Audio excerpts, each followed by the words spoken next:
তার চোখ দুটো যেন জীবন্ত ক্যামেরা, মাথাটা কাজ করে কম্পিউটারের মতো। কোনো রোবটের বর্ণনা দিচ্ছি না, বলছি বাংলাদেশকে গর্বিত করা আম্পায়ার শরফুদ্দৌলা সৈকতের কথা। ভারত ইংল্যান্ড টেস্টে দুই দলের ক্রিকেটাররা সৈকতকে 11 বার চ্যালেঞ্জ করেছে, মানে রিভিউ নিয়েছে। এর মধ্যে 9 বারই রিভিউ নষ্ট হয়েছে, মানে সৈকতের সিদ্ধান্ত সঠিক ছিল। সৈকত আউট দিয়েছেন মানে আউট, আউট দেননি মানে আউট হয়নি, এতটাই নিখুঁত তার সিদ্ধান্ত। হার্ষা ভোগলের মতো ক্রিকেট মস্তিষ্ক আম্পায়ার সৈকতের প্রশংসা করেছেন। সেরা হতে আর কি চাই? মেধার মতো সাহসিকতার দিক থেকেও সৈকত অনন্য। কোন দেশের কোন প্লেয়ারকে আউট দিচ্ছেন এসব তার মাথায় জায়গা পায় না। সৈকতের চোখের কালো সানগ্লাস ভেদ করে আত্মবিশ্বাস ঝিলিক দেয়। বাঁ হাতের তর্জনী উঁচিয়ে আত্মবিশ্বাসের সঙ্গে দেন আউটের সংকেত। আম্পায়ার হিসেবে তিনি চষে বেড়াচ্ছেন মিরপুর থেকে ইন্ডিয়া হয়ে ইংল্যান্ড পর্যন্ত সবখানেই। বাংলাদেশের ক্রিকেটাররা বাংলাদেশকে যতটা গর্বিত করেছেন, সৈকতও ঠিক ততটাই গর্বিত করেছেন। তিনি বাংলাদেশের প্রথম এবং একমাত্র আম্পায়ার যিনি আইসিসির আম্পায়ারদের এলিট প্যানেলে যুক্ত আছেন। ভাগ্য সহায় হলে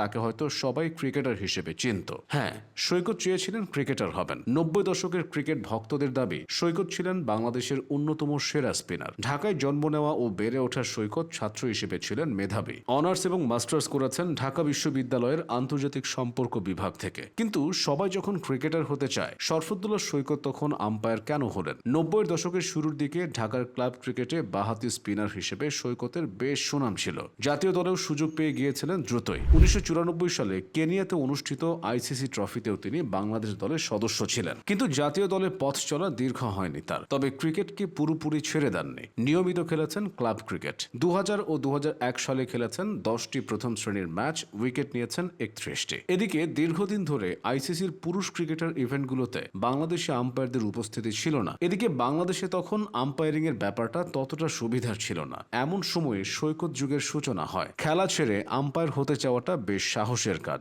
সাহস না বলে দুঃসাহস বলা ভালো, কারণ ক্রিকেটের সবচেয়ে থ্যাঙ্কলেস জব হলো আম্পায়ারিং। তবে সৈকত যা করতে চেয়েছেন ঠিক তাই করে দেখিয়েছেন। অনেকগুলো প্রথমের সঙ্গে জড়িয়ে আছে তার নাম। নারী ক্রিকেট ও বয়সভিত্তিক ক্রিকেটে বাংলাদেশে আম্পায়ারদের দায়িত্ব দেওয়া হলেও আইসিসি চ্যাম্পিয়ন্স ট্রফি ও ওয়ানডে বিশ্বকাপ বা টি-20 বিশ্বকাপে শরফুদ্দৌলা সৈকতের আগে দায়িত্ব পাননি অন্য কেউ। ওয়ানডে ক্রিকেটে আম্পায়ার হিসেবে শরফুদ্দৌলা সৈকতের অভিষেক হয় 2010 সালের জানুয়ারিতে ঢাকায় শ্রীলঙ্কার বিপক্ষে। অবশ্য তিনি টেস্ট ম্যাচ পরিচালনা করেছেন অনেক পরে। 2021 সালের ফেব্রুয়ারিতে বাংলাদেশ ওয়েস্ট ইন্ডিজ টেস্টের মাধ্যমে ক্রিকেটের ক্লাসিক ফরম্যাটে আম্পায়ার হিসেবে অভিষেক হয় সৈকতের। তিনি নিজেকে চিনিয়েছেন বাংলাদেশের ঘরোয়া ক্রিকেটে আম্পায়ারিং করে। কিন্তু সৈকতের জন্য ঘরোয়া ক্রিকেটে আম্পায়ারিং করা অনেক বেশি চ্যালেঞ্জিং ছিল, কারণ এখানে সবাই চায় শতভাগ পারফেকশন। কেউ চিন্তা করে না যে আম্পায়ারদেরও ভুল হতে পারে। অথচ দেশের ঘরোয়া ক্রিকেট টেকনোলজি বা প্রযুক্তির ব্যবহারের দিক থেকেও পিছিয়ে আছে। বিপিএল ছাড়া ঘরোয়া ক্রিকেটের ম্যাচগুলো টিভিতেও সম্প্রচার হয় না। সব মিলিয়ে বাংলাদেশে